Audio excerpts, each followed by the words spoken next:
but they can never hinder the power of the Lord. He will not be shaken, His truth will never fail. Rest in the assurance that Jesus will prevail. The Word still has its answers, the blood alone still saves. God is still our refuge, and the gospel still remains. Souls can still be rescued, for mercy still redeems. Rejoice, the tomb is empty, and Christ is still the King, the King.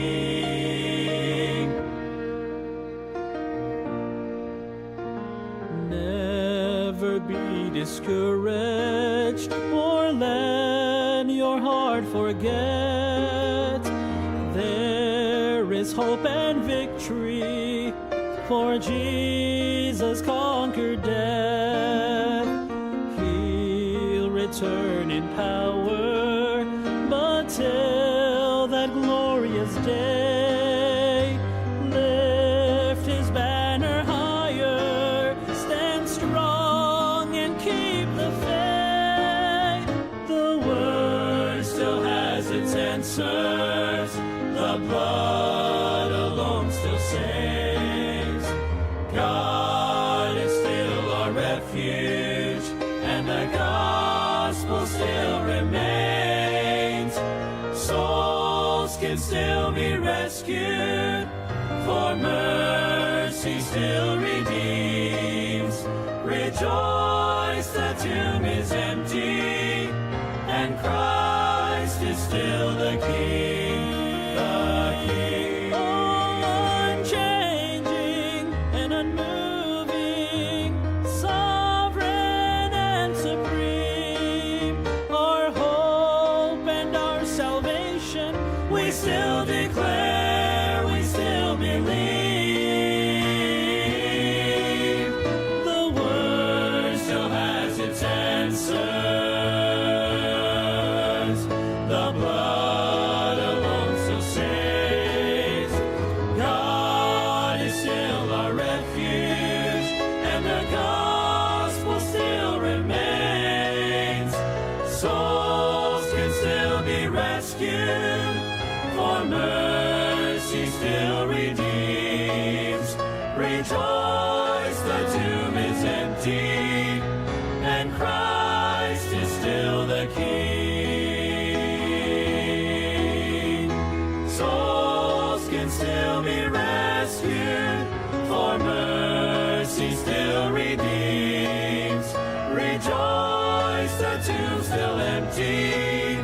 Rejoice, the tomb still empty. Rejoice, the tomb still empty. And Christ is still the King.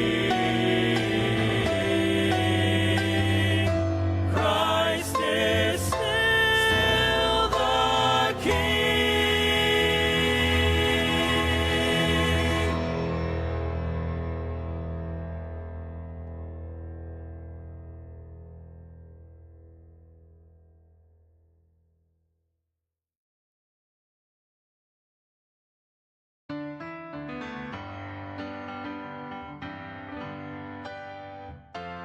Paul wrote to Timothy, I'm ready to be offered.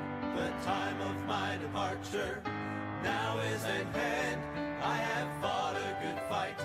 My course is now finished. A crown now is waiting when before God I stand. There is laid up for me a crown of bright glory. That is why I must run this race faithfully. There is reserved for me up in heaven a mansion. That is where I shall live eternally. Peter said, I've got an inheritance waiting It's incorruptible and fades not away. I am kept by God's power through faith unto salvation. It now is awaiting to be revealed someday.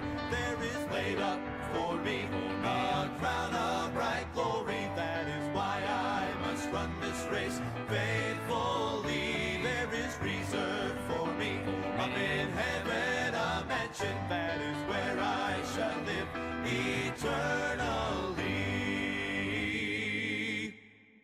There is laid up for me a crown of bright glory. That is why I must run this race faithfully. There is reserved for me up in heaven a mansion. That is where I shall live eternally. Well, there is reserved for me up in heaven a mansion. That is where I shall live eternally.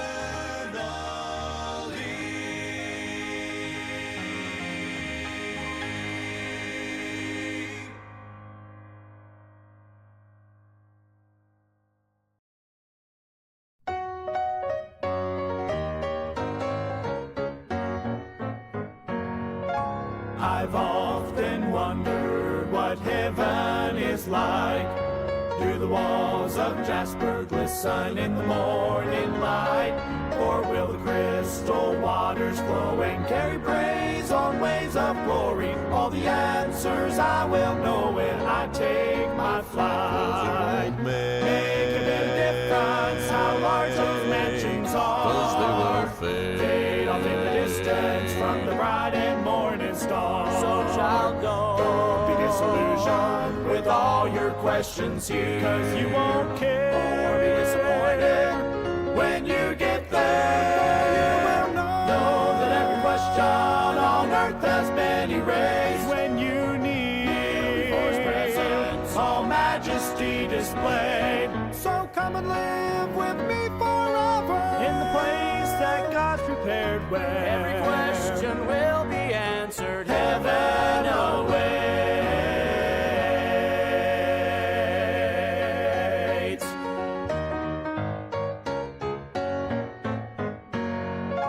What will heaven's choir be singing when I get home?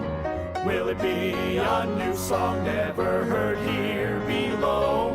Oh, I could ask a million questions, but when I am in His presence, there will be no need for guessing. Then I will know. Make a bit of difference how large those mansions are. 'Cause they will fade off in the distance from the bright and morning star. So child, don't be disillusioned with all your questions here, 'cause you won't care or be disappointed when you get there. You will know that every question on earth has been erased when you need before His presence all majesty displayed. So come and live with me forever in the place that God's prepared, where every question will be answered. Heaven awaits. Make a bit of difference how large those mansions are.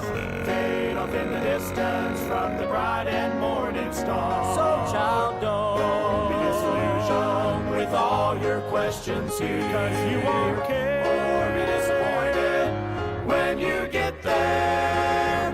When you get there, know that every question on earth has been erased when you need before His presence all majesty displayed. So come and live with me forever in the place that God's prepared, where every question will be answered. Heaven awaits.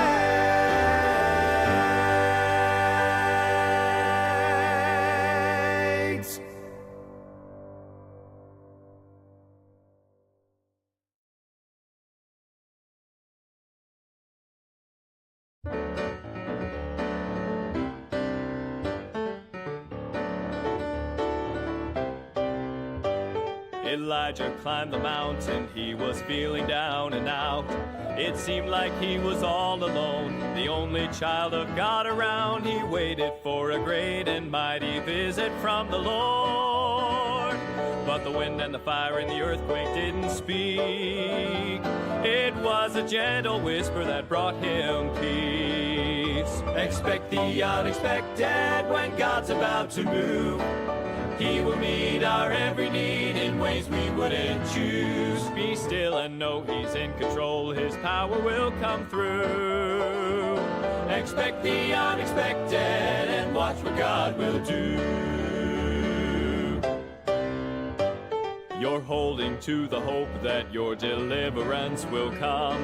It's easy to suppose you know just how the Lord will get it done, but He just might surprise you by the way He brings you out. His time and His will and His plan are never wrong, so trust Him till the answer comes along. Expect the unexpected when God's about to move. He will meet our every need in ways we wouldn't choose. Be still and know He's in control. His power will come through. Expect the unexpected and watch what God will do. Expect the unexpected when God's about to move. He will meet our every need in ways we wouldn't choose. Be still and know He's in control. His power will come through. Expect the unexpected and watch what God will do. Be still and know He's in control. His power will come through.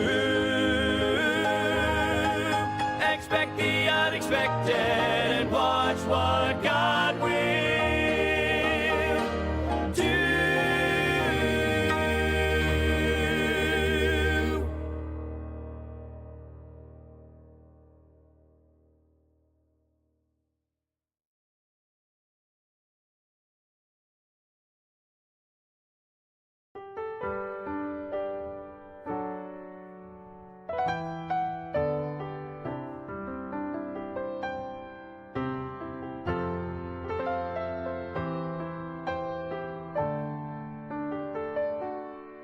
Isaac walked up the mountain, his father by his side, never realizing he would be the sacrifice. And when Abraham raised up his hand to take his child's life, in his heart he must have wondered why.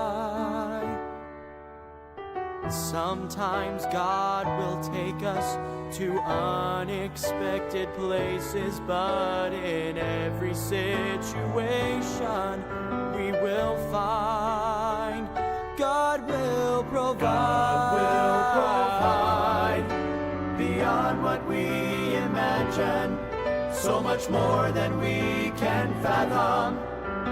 He will supply, God will provide, when we trust in Him completely and take each step believing like a child. God will provide.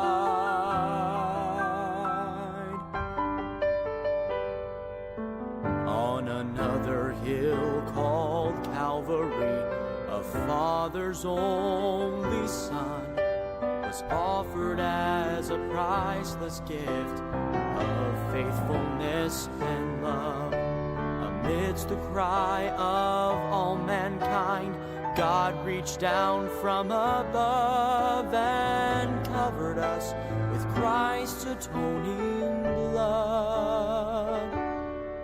No matter what your need is, God will always meet it. I know His grace will always be enough. God will provide beyond what we imagine, so much more than we can fathom. He will supply, God will provide, when we trust in Him completely and take each step believing like a child. God will provide.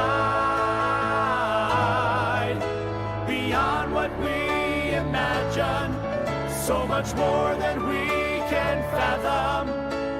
He will supply, God will provide. When we trust in Him completely and take each step believing like a child, God will provide. God will provide.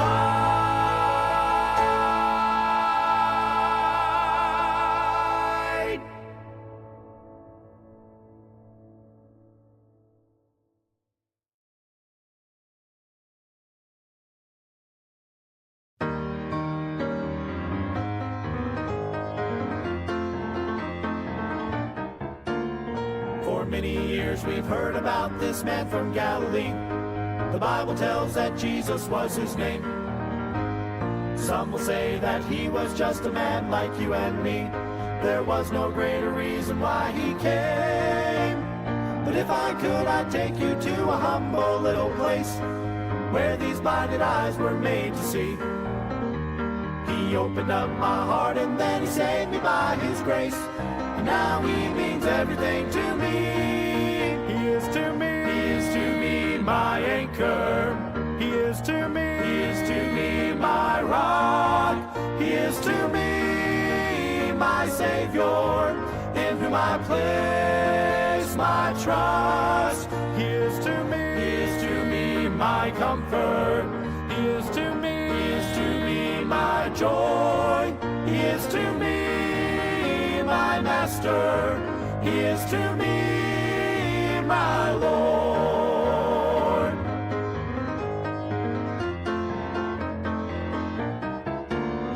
He hung upon a cruel Roman cross at Calvary to pay for all the crimes he had not done. It was there he bought eternal life for you and me, making sure the victory was won. How can I describe to you the blessing that is? I have never felt this love before. All I know is now I strive to be completely his, and every day he means even more. He is to me my anchor. He is to me my rock. He is to me my Savior, in whom I place my trust. He is to me my comfort. He is to me my joy. He is to me my master. He is to me my Lord. He is to me my anchor. He is to me my rock. He is to me my Savior, in whom I place my trust.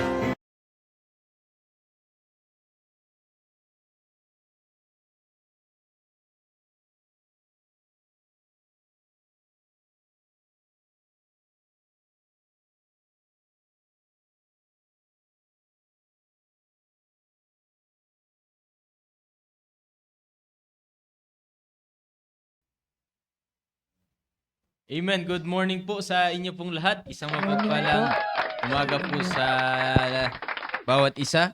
Ngayon po ay first Tuesday of our second month. Yan. February. Ayan. At muli, salamat sa Panginoon sa panibagong araw na ipinagkaloob niyo sa atin sa kalakasan. Tayo po ay nandirito para simulan na ating araw na mayroong salita ng Diyos.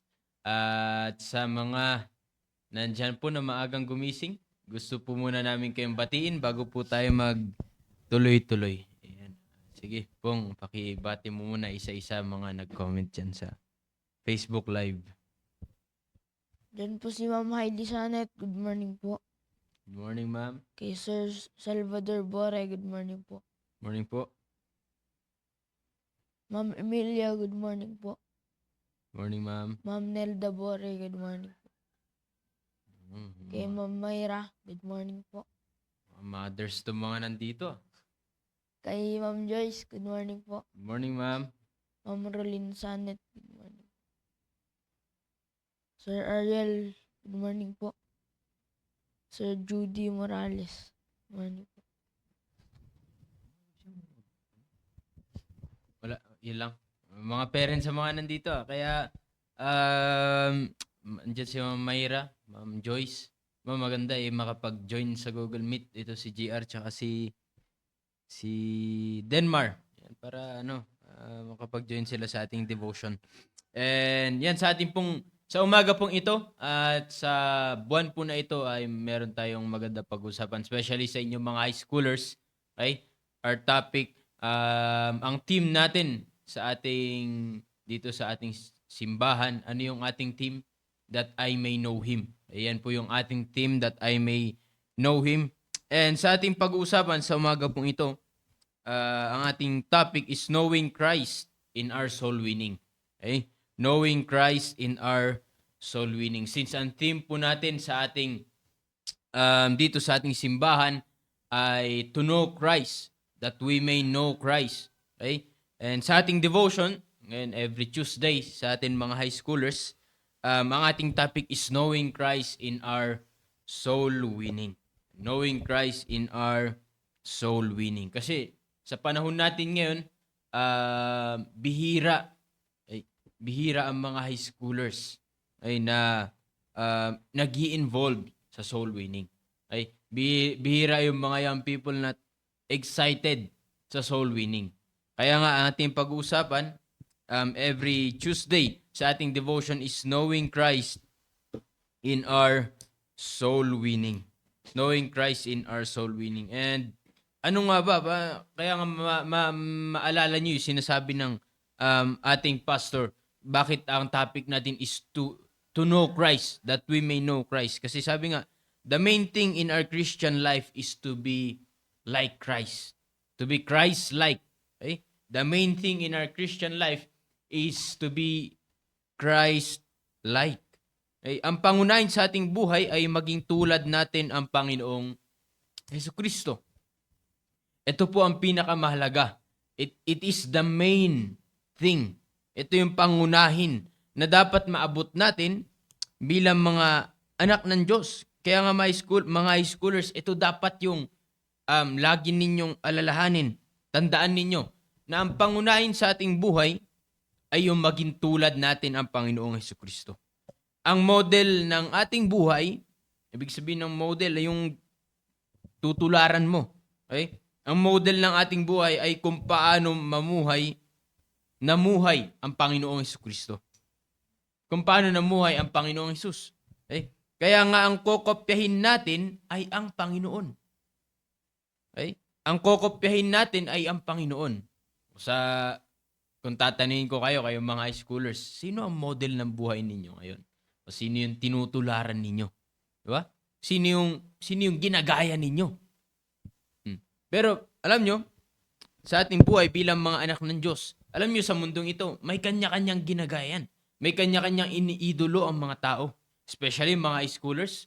O sino ang sikat na alam ng mga high schoolers? Or ano? Diba? Ano yung sikat? Or ano yung pangunay na ginagaya ng mga high schoolers sa mga buhay nila? Diba?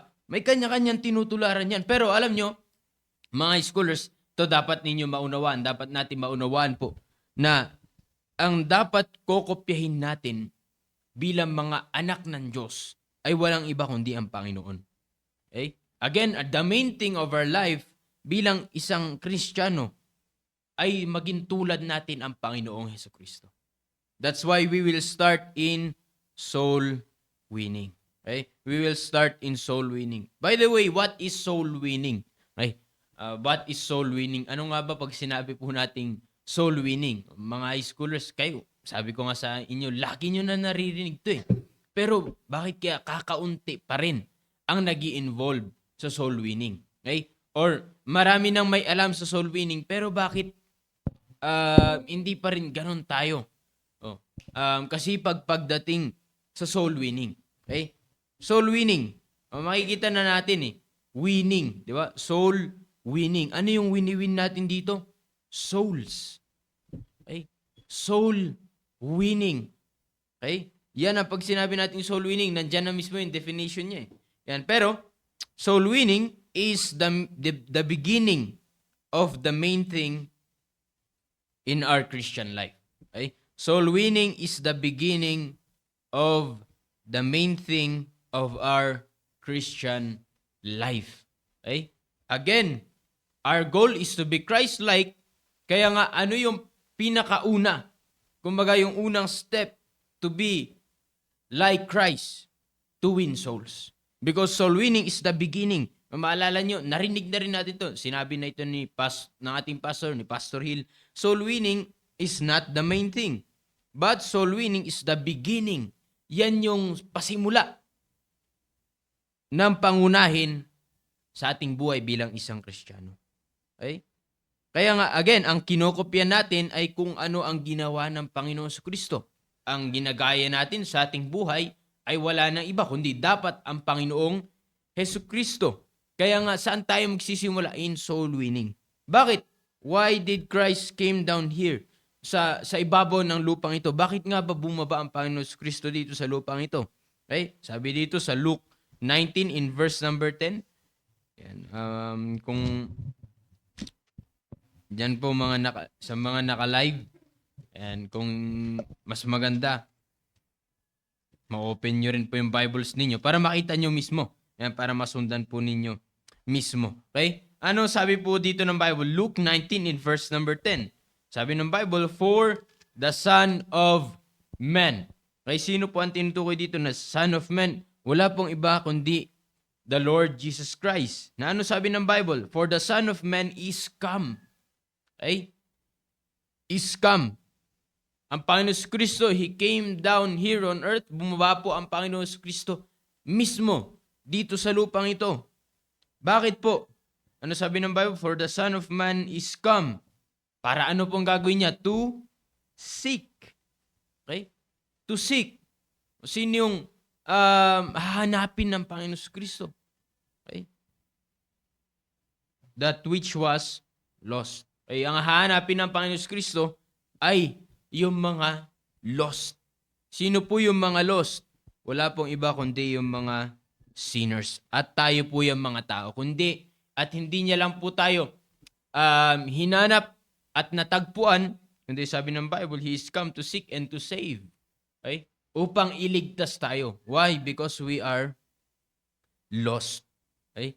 Kaya nga, yan po ang pinakarason bakit bumaba ang Panginoon Kristo dito sa lupang ito. Mga scholars, bakit bumaba ang Panginoon Kristo dito? To seek and to save that which was lost. At sino yung mga lost? Walang iba kundi yung mga sinners. At tayo ay kasama dyan. Okay?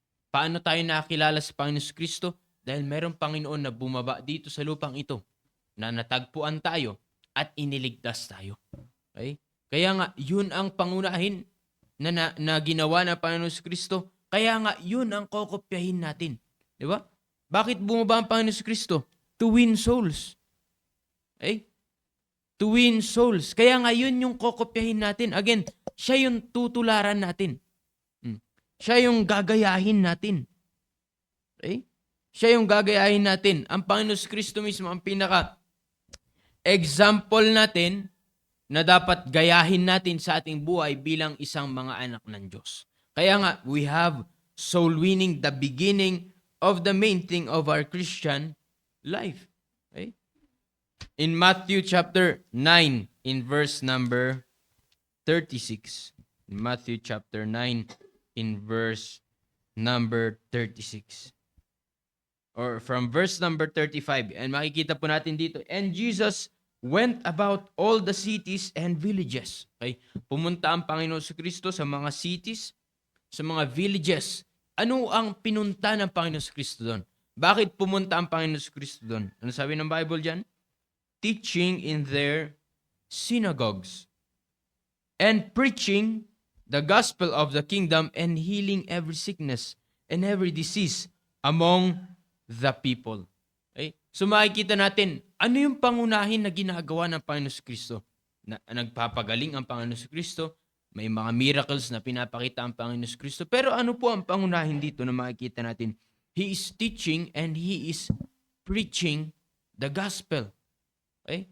Kaya nga again, mga high schoolers, yan rin yung dapat makita natin na ang pangunahin sa ating buhay ay is no other than to win souls, to preach the gospel. And in verse number 36, sabi dito ng Bible, but when he saw the multitudes, he was moved with compassion. Okay? Compassion, he felt sympathy. Okay? To pity, ibig sabihin, naawa ang Panginoon Kristo. Grabe yung awa ng Panginoon Kristo. Bakit naawa ang Panginoon Kristo sa mga multitudes, sa mga maraming tao? Because they fainted. Okay? They fainted and were scattered abroad. Okay? Kumbaga, tawag dito, nawawala sila. Kung magpakalat-kalat. Okay? Kaya ano sabi ng Bible? Kaya ano yung sabi sa Luke 19 verse 10? We are lost. Okay? Walang direksyon ang buhay. Nawawala. Kaya nga they were scattered abroad as sheep having no shepherd. Okay? Para siyang tupa na walang pastol. Okay? Kaya nga anong gamit ng shepherd? Para i-guide yung mga sheep. Okay? Para walang mawawala, walang pakalat-kalat, okay? At para walang mapahamak. Okay? And alam niyo po ba, ganyan po ang tao pag wala ang Panginoong Hesukristo. Okay? Pag wala ang Panginoong Hesukristo, para siyang tupa na walang pastol. Okay? Walang nagga-guide sa buhay. Walang direksyon ang buhay. Walang magandang pupuntahan. Patutunguhan ang buhay. Bakit? Lost. Nawawala nga. Okay? Bakit? Wala ang Panginoong Hesukristo. Kaya nga, ito yung tutularan natin. Ito yung kokopyahin natin na unang-una, to know Christ in our Christian life, we must begin in our soul winning. Okay? Kaya nga, what is soul winning? Soul winning is the beginning. Ito yung pasimula ng lahat of the main thing of our Christian life. Ito yung pasimula. Kaya nga napakaganda. Nasabi ko nga sa inyo mga high schoolers, marami ng high schoolers na kumukopya sa kung ano-anong o kung ano-ano sa sanlibutan ito. Pero kakaunti yung kumukopya sa Panginoon Kristo. Okay? Kakaunti. Kakaunti yung mga gumagawa ng ginagawa ng Panginoon Kristo na una, yung pangunahin ay yung soul winning. Okay? O dito na lamang sa ating simbahan, no? O sa mga grupo ninyo, mga high schoolers, involved ba kayo sa soul winning? Meron ba kayong maliwanag na involvement in your soul winning life? Okay? O.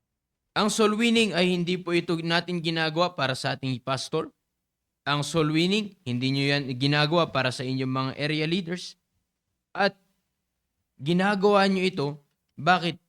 Para tularan ang Panginoon Kristo to be like Christ. To be Christ-like. Kaya nga, ito yung pasimula eh. Soul winning. Oh. Soul winning. Kaya kinakailangan, napaganda mga scholars na mayroon kayong maliwanag na involvement sa inyong soul winning. Kaya sabi dito sa Luke chapter 15 in verse number 7. Maalala niyo itong verse na ito. Luke chapter 15 in verse number 7 na sabi ng Bible, I say unto you that likewise, joy shall be in heaven over one sinner that repenteth, more than over 99 just persons which need no repentance. Kaya nga, pag ikaw involved sa soul winning, if you are involved in soul winning, which is the beginning of the main thing of our Christian life, hindi mo alam yung buhay mo. You are having a life that pleases God. Okay? Kaya nga, under ng soul winning, which is the beginning of our main thing, soul winning pleases God. Makita niyo dito na sabi ng Bible, there is joy in heaven. Diba? Nagkakasiyahan ang buong kalangitan over one sinner that repenteth. Pag sinabi nating repenteth, is to change one's mind. To repent. To change one's mind for better. Heartily to amend. With abhorrence of one's past sins. O, yung bang, sabi ng Bible, kung isa lamang na magpapalit yung kanyang kaisipan na mula sa isip na walang Kristo, tatalikuran niya na yon at harapin niya na panibagong buhay na tatanggap siya sa Panginoon Kristo. Merong kasiyahan ang buong kalangitan. At paano mangyayari yun? Kinakailangan na merong isang tao na sa kanila lalapit upang i-win sila. Okay? Para i-share sa kanila ang gospel. Okay? Kaya nga, God is pleased in soul winning. Heaven is rejoicing in soul winning. Kaya nga, dapat ang Diyos ang masaya sa ating ginagawa. Kaya nga, mga scholars, kung ano man yung pinagkakabalahan ninyo ngayon, i-check nyo nga, masaya ba ang Panginoon dyan? Di ba? Pero, sabihin ko sa inyo, kung ang Panginoon Kristo ang ginagaya mo, ang kinokopya mo sa iyong buhay, ang tinutularan mo sa iyong buhay, na unang-una involved ka sa soul winning, masasabi natin na masaya ang Diyos sa ating pong buhay. Kaya nga, anak ka na ng Diyos eh. Kaya ang Diyos ang dapat ating papasayahin sa ating buhay. Paano mo papasaya ang Diyos? Dapat yung ginagawa mo ay yung gawain na masaya ang Panginoon. Kaya nga, unang-una, ano yun? Soul winning. Okay? Soul winning. Again, our goal is to be Christ-like. Kung gusto mo, matulad mo ang Panginoon Kristo, at dapat tularan natin ang Panginoon Kristo, what is the beginning? Ano yung pasimula? Soul winning. Okay? Soul winning. Na dapat, sabi ko nga sa inyo, ang gawain natin ay yung mga mapapasaya na ang Panginoon Kristo. Katulad nga na ito, yung soul winning na sinasabi natin. Kaya we have to be a soul winner. Okay?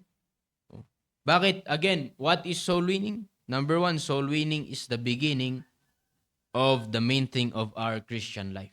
Yan ang pasimula.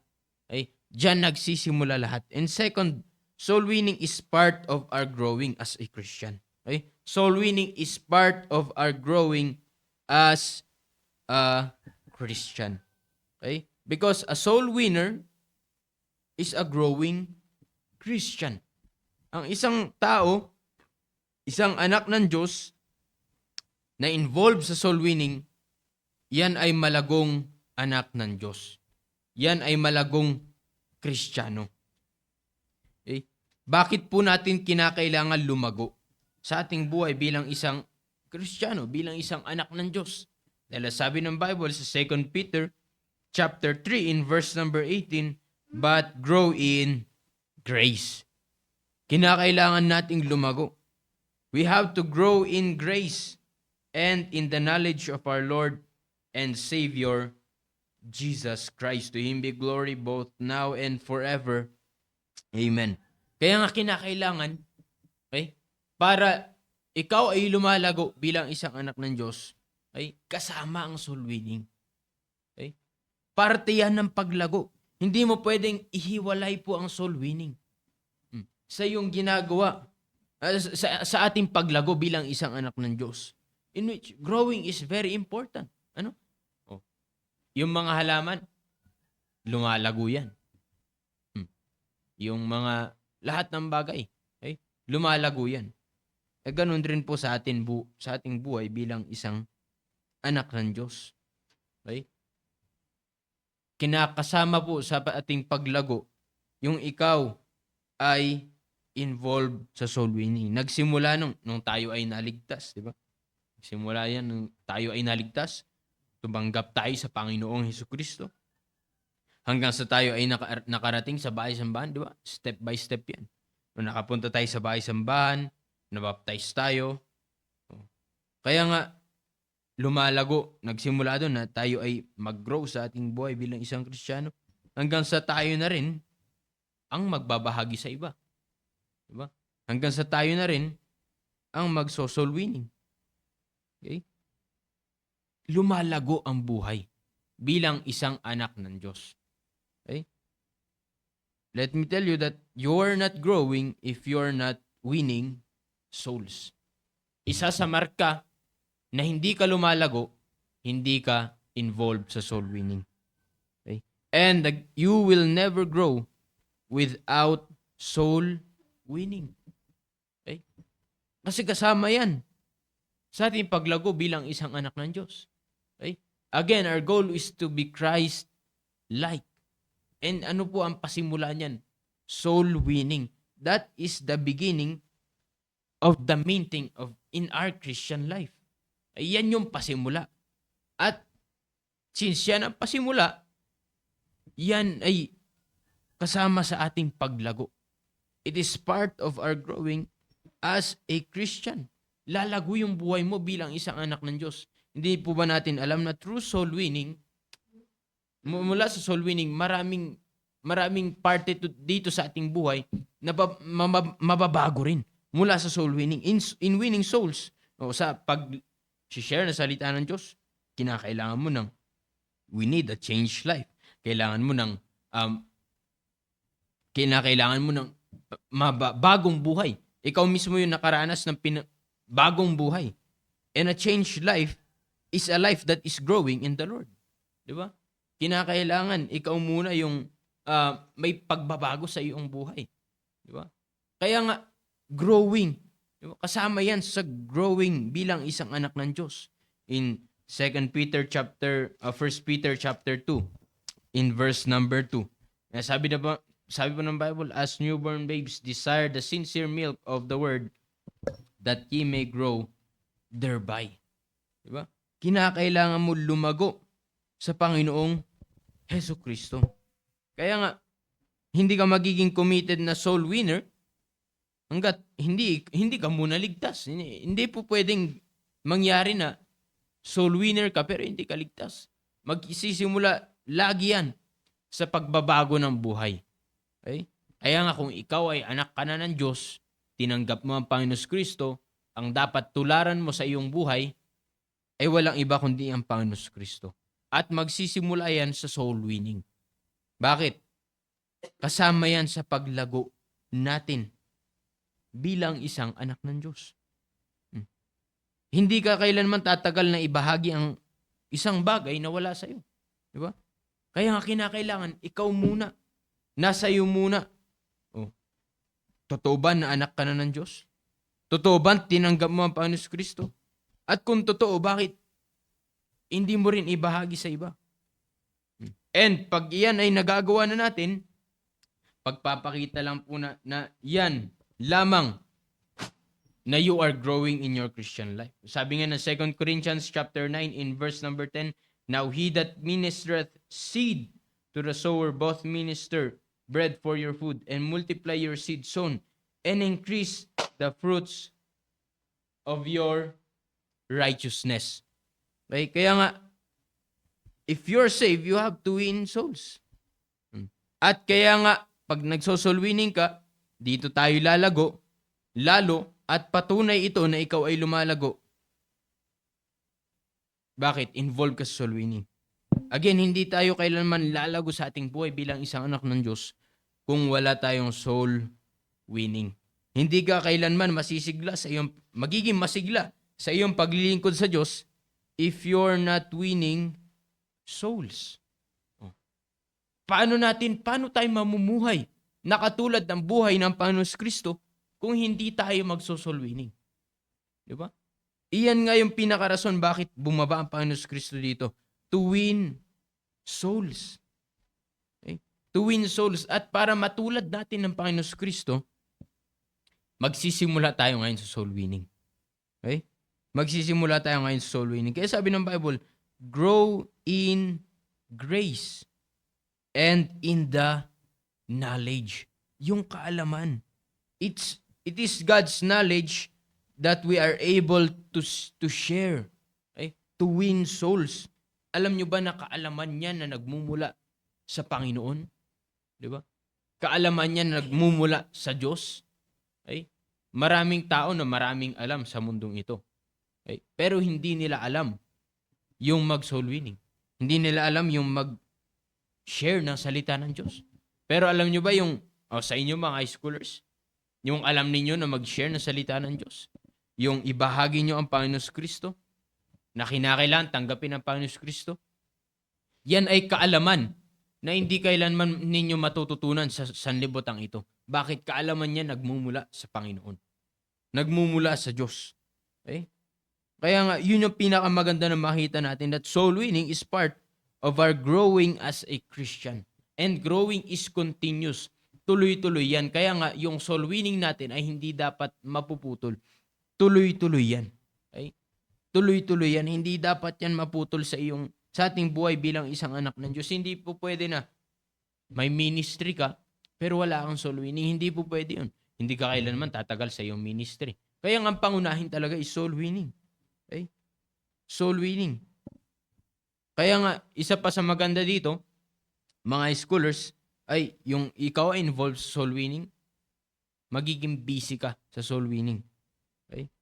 Kaya nga, a soul winner is a growing Christian and a soul winner is a busy Christian. O, involved ka sa soul winning. Wala kang ibang activities. Wala kang ibang kung ano-anong gawain. Hindi ka involved sa kung ano-anong bagay. Bakit? Kasi involved ka sa Panginoon. Diba? Hindi mo pwedeng pagsamahin yan. Kaya nga yun yung pinakamaganda na makita ninyo mga high schoolers, na dapat sa inyong buhay bilang isang anak ng Diyos, kinakailangan makita ninyo yung kahalagaan na dapat wala tayong ibang unang-unang tutularan sa ating buhay, wala dapat tayong tutularan sa ating pong buhay, kundi ang Panginoong Hesukristo. Okay? And paano po magsisimula? Paano po mangyayari na ang tinutuluran mo sa iyong buhay, ang model ng iyong buhay bilang isang anak ng Diyos is no other than the Lord Jesus Christ? Kinakailangan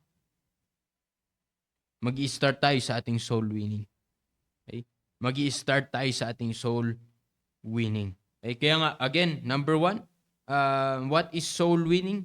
Soul winning is the beginning of the main thing of our Christian life. And soul winning is part of our growing as a Christian. Okay? And number 2 na question, kanina, ano po yung what is soul winning? Tinalakay natin. And second, who is our example in our soul winning? Okay? Nabanggit ko na kanina, the Lord Jesus Christ. Jesus Christ Himself is our perfect example in soul winning. Again, bakit po bumaba ang Panginoon Kristo dito? For the salvation. For our salvation. Para sa kaligtasan ng tao. It is the reason why Christ came down to earth to seek and to save lost souls. Kaya ang makikita po natin diyan sa Matthew chapter 4 in verse number 17. Matthew chapter 4 in verse number 17.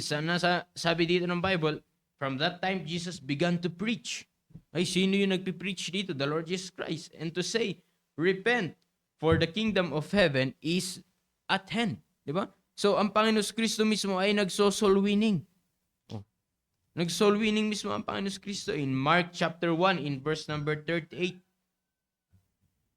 And sabi dito ng Bible, sabi ng Panginoon Kristo dito, and He said unto them, let us go into the next towns that I may preach there also. For therefore came I forth. Okay, ano yung sabi ng Panginoon dito? For therefore came I forth. Dahil ito yung pinunta ko dito. Okay, ano po ang pinunta dito ng Panginoon Kristo sa lupang ito? To preach the gospel. Okay? To preach the gospel. Kaya nga makikita natin that the very example natin sa soul winning is walang iba kundi ang Panginoong Hesukristo. Okay? No other than the Lord Jesus Christ. In Luke chapter 4, in verse number 43, ang sabi dito ng Bible, and He said unto them, I must preach the kingdom of God to other cities also, for therefore am I sent. For therefore am I sent. Okay? Kaya nga, who is our example in our soul winning? Who is our example in soul winning? Wala na pong iba, kundi ang Panginoong Hesukristo. Ano sabi ng Panginoong Hesukristo? Ang pinakarason bakit siya bumaba dito sa lupang ito ay to win souls, to preach the gospel. Okay? Kaya nga, ganun rin sa atin. Tayo mga anak ng Diyos, hindi aksidente. Okay? Ikaw, high schooler ka ngayon, hindi aksidente na nakakilala ka sa Panginoon Kristo. Oh. Hindi aksidente na ngayon ay tinanggap mo ang Panginoon Kristo. Hindi aksidente na ikaw ay anak ng Diyos ngayon. Kaya ikaw ay tumanggap sa Panginoon Kristo. Kaya ikaw ngayon ay anak na ng Diyos. Yan ay pasimula para tularan mo ang Panginoon Kristo mo sa iyong buhay para ibahagi rin ang salita ng Diyos sa iba. Okay? Para ikaw rin ay gagamitin ng Diyos para sa ikakaligtas ng iba, ng ibang tao. Okay? Again, hindi ka lang dinisplay ng Diyos. Kasi lagi nga sinasabi nating naririnig, kung ang kagustuhan lang ng Panginoon Kristo dito ay tumanggap ka sa Kanya, di sana nung tinanggap mo ang Panginoon Kristo, ikinuha ka na rin ng Panginoon. Di ba? Hindi naman ganun. Nakakilala ka sa Panginoon Kristo, tinanggap mo ang Panginoon Kristo. Diyan dapat magsisimula na tayo ay gagamitin ng Panginoon na tularan ng kanyang buhay kung paano siya namuhay sa lupang ito nang una-una is to win souls. Okay? To win souls. Okay? Ano sabi ng Panginoon? Kaya siya naparito sa lupang ito para is to win souls. At tayo rin, kaya tayo nakakilala sa Panginoon Kristo, unang-una is for us to win souls. Okay?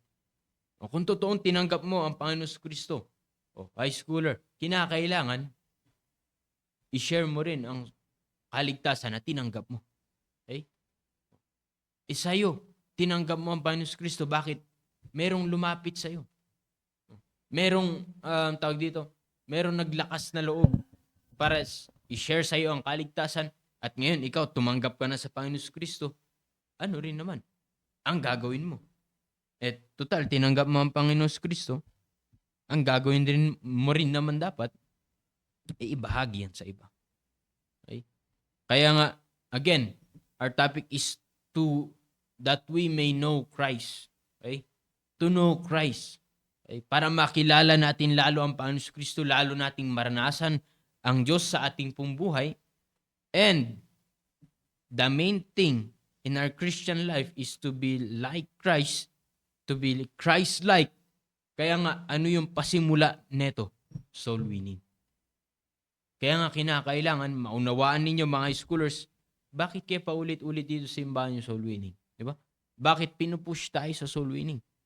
Bakit laging sinasabi yan ng ating pastor? Bakit? Kasi pag ikaw ay anak ka na ng Diyos, pag ikaw ay tumanggap ka na sa Panginoon Kristo, ang kinakailangan nasa isip natin ay wala dapat iba tayong kokopyahin kundi ang Panginoon Kristo. Wala dapat iba tayong tutularan. Model lang ating buhay kundi ang Panginoong Hesukristo. Kaya nga, what is soul winning? Number 1, soul winning is the beginning of the main thing of our Christian life. Dito nagsisimula lahat. Okay? Dito nagsisimula lahat. Soul winning is the foundation of our fundamentals as a Christian. Okay? You cannot be winning souls without prayer. And a soul winner is always prayerful. You can be soul winning without reading the Bible. And a soul winner will always search the scriptures. You cannot be in the ministry without soul winning first. A soul winner is committed in his or her ministry. You will never be faithful in attending church services if you're not winning souls. Because a soul winner will never miss to attend church services. Okay? In our giving, a soul winner has a heart in giving. Who will come to church if we will not go in soul winning?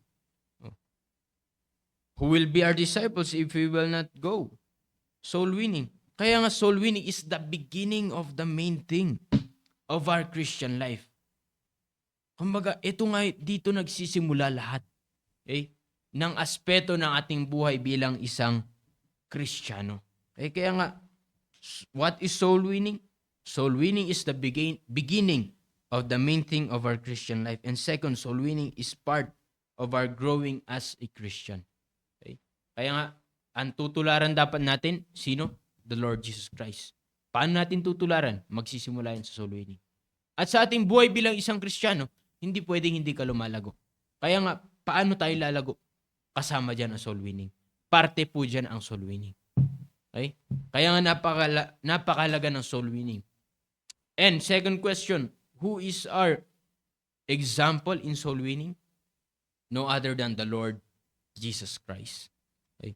Wala nang iba kundi ang Panginoong Hesus Kristo. Na kaya nga, sabi ko nga sa inyo, mga scholars, yan dapat ang tularan natin. Yan dapat ang kokopyahin natin. Mga scholars, sa ating mga lalaki, sino yung mga iniidolo ng mga lalaki ngayon? O yung mga mahihilig sa basketball? Siyempre, yung mga basketball player. Kaya nga kinokopya rin natin, di ba? Pero hindi dapat yun, hindi dapat ganun ang buhay natin bilang isang anak ng Diyos. Di ba? O sa mga babae, sino ba mga iniidolo ng mga high schoolers na babae ngayon? Mga ginagaya ninyo kung paano magsuot, ganun rin. Di ba? Tapos kung paano yung hairstyle, gagayahin nyo rin. Anong kulay ng buhok, gagayahin nyo rin. Di ba? Kung paano magdamit. Di ba? Yung mga kung ano-ano nilalagay ninyo sa mga mukha ninyo. Di ba? O kung Koreano iniidolo ninyo, dahil singkit, hindi ka naman singkit, ano yung nilalagay niyo dito?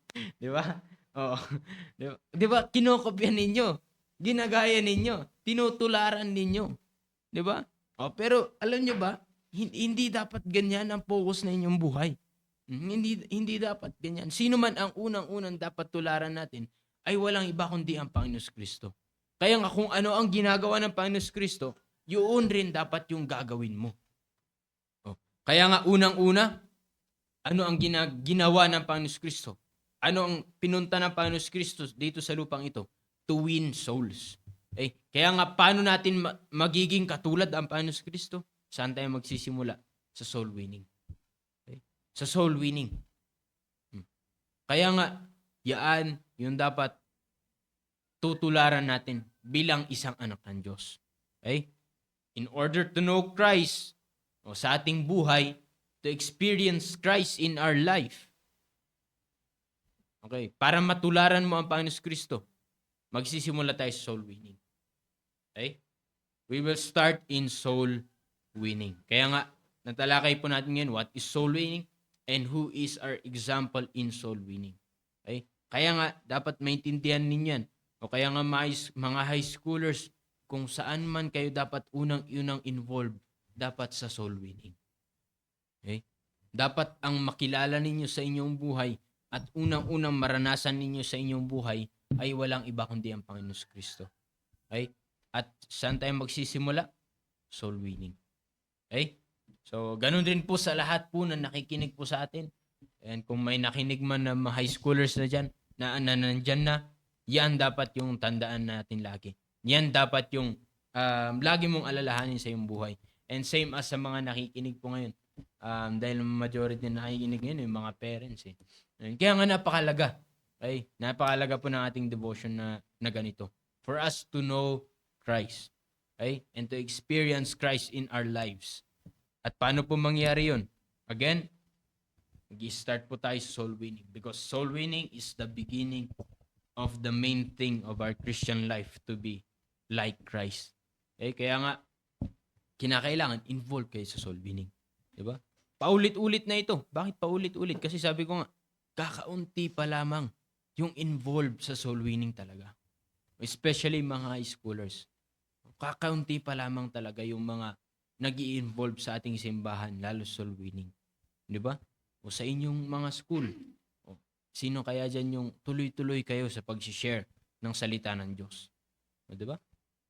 Pag Saturdays, yan ay dapat soul winning tayo. O sino sa inyo mga high schoolers ang involved dyan? Diba? Sa soul winning talaga. Kaya nga ito, pag-uusapan uli natin ito. Kasi ang topic natin, ang theme natin sa church natin is to know Christ. To know Christ.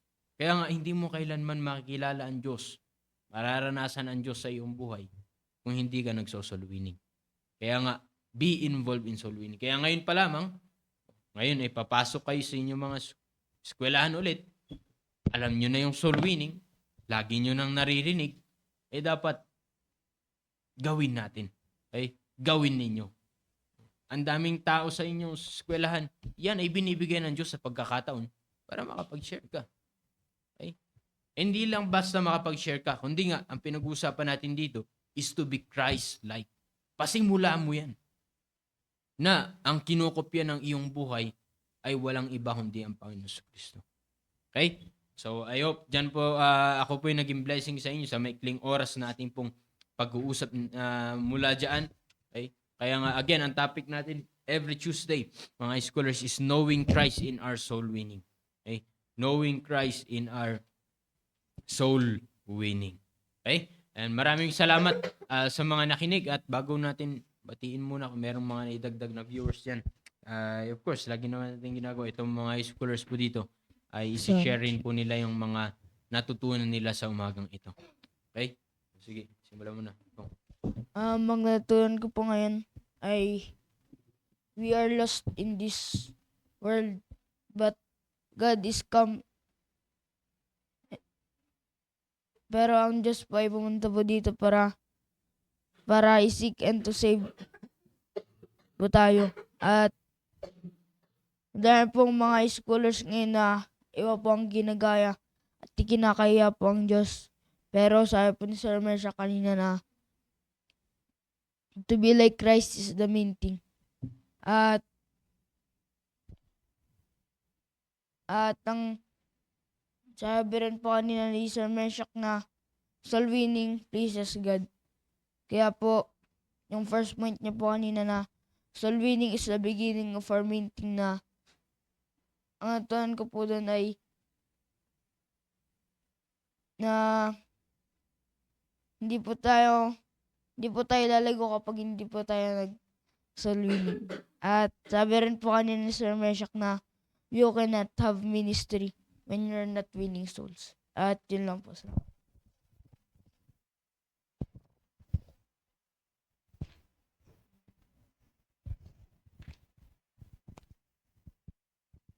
Good morning po. Natutunan ko po ngayong umaga ay sabi po ni Sir Meshach na the main thing in our Christian life is to be like Christ, na dapat po mag-soul winning po tayo para po ma-please. Ay, pag nag-soul winning po tayo, napi-please po natin ang Panginoon at hindi natin ginagawa ang soul winning para sa tao, kundi para po tayo ay to be like Christ, and soul winning is part of our growing as a Christian. And hindi po tayo maglalago sa ating Christian life pag hindi po tayo nagso-soul winning. Yun lang.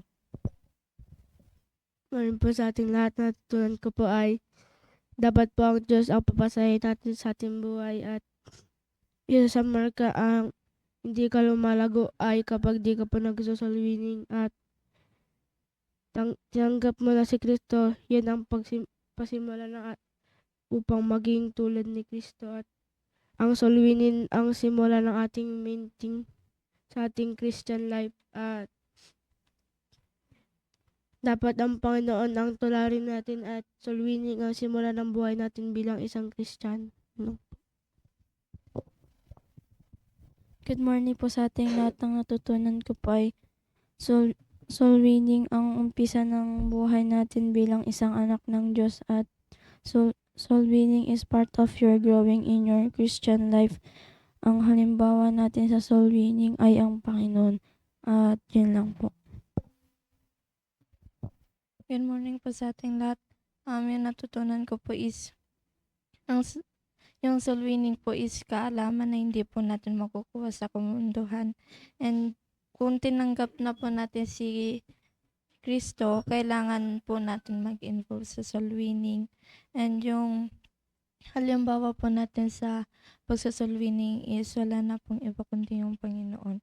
And yung sabi nga po ni Sir Meshach is yung soul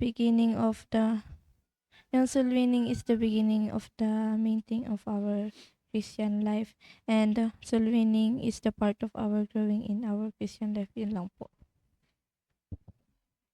Ang natutunan ko po ay kapag tinanggap na po natin si Kristus, share po natin sa iba yung kaligtasan po natin natanggap sa ating mga classmates. Yun lang.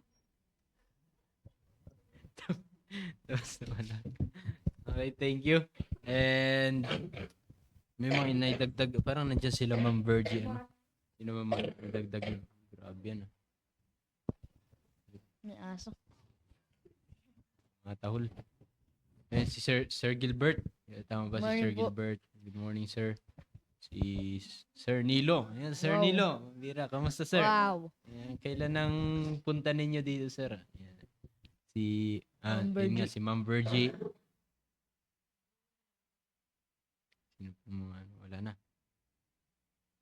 Ayan, tama, okay na, sir? So, si Ma'am Aisel. Ma'am Aisel. Oh. Sir Judy, ano nabati na natin kanina? Ma'am Si Robin. Manang Rowilyn. Ma'am Krisha. Okay, so maraming salamat po sa lahat na nakinig sa umaga pong ito. Ayan, at hopefully kami po ay naging blessing po sa inyo. Especially sa inyo mga high schoolers. Mga ano to mga to, yung mga parents na naman dito, mga adults eh. Walang mga nakinig na high schoolers. Kaya nga mga parents, please, sa susunod magandas makapag-join yung mga anak po ninyo sa ating sa ating devotion. Kasi para sendan natin sila ng Google Meet link para sila ay makapag-join, sila ay makapakinig. Ano po? Okay, so yun lang at diyan po nagtatapos yung ating devotion. Yan, sa umaga pong ito ulit, maraming salamat po sa lahat po nang nakinig. Yan, sa umaga pong ito. Ingat po kayo sa inyong pagpunta sa inyong mga trabaho, pasok sa schools. Yan, at hanggang may pagkakataon ay maganda po yung makapag-share tayo, makapag-soul winning po tayo. Yun lamang po at tayo ay magwawakas panalangin. Let's pray. Dakilang Diyos, salamat Panginoon sa natapos po naming devotion. Salamat po sa ising niyo po sa bawat isa, Panginoon, sa pag-iingat niyo sa buong magdamag na pahinga. At ngayon po ay sinimulan namin yung araw na meron pong salita po ng Diyos. Kaya pagpalain niyo po ang mga napakinggan po namin sa umaga pong ito. Tuloy na kayo pong maggabay sa bawat isa sa mga pasok po sa kanilang mga eskwelahan, sa mga magtatrabaho, Panginoon. At bigyan niyo po patuloy sila ng pagkakataon na ibahagi po ang inyo pong salita, Panginoon. Patawad po sa aming pagkukulang at pagkakasala. In Jesus' name we pray. Amen. Thank you po and good morning po sa inyo pong lahat. God bless po sa inyo. Thank you.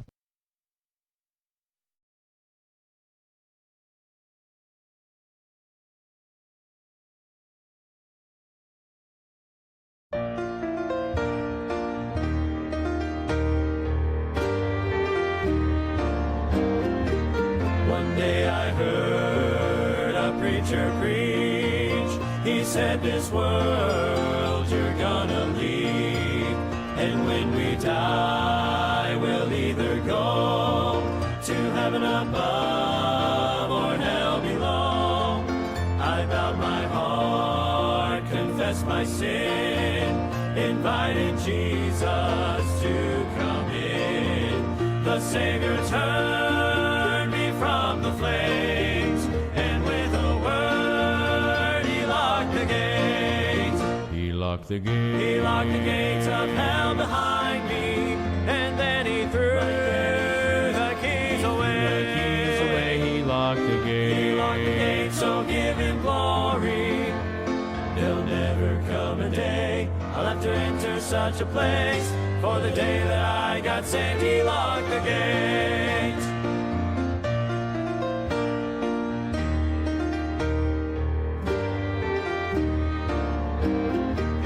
And now I live a life so free, knowing Jesus, He lives in me.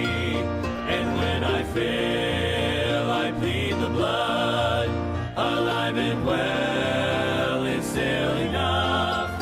And when the devil comes my way and says in hell for sin I'll pay, I point him to that rugged hill. I say thanks to Jesus, I never will. He locked the gate. He locked the gates of hell behind me, and then He threw the keys away. He locked the gate. He locked the gates, so give Him glory. There'll never come a day I'll have to enter such a place. For the day that I got saved, He locked the gates. He locked the gate. He locked the gates of hell behind me, and then He threw the keys away. He locked locked the gate. He locked the gate, so give him glory. There'll never come a day I'll have to enter such a place, for the day that I got saved became that very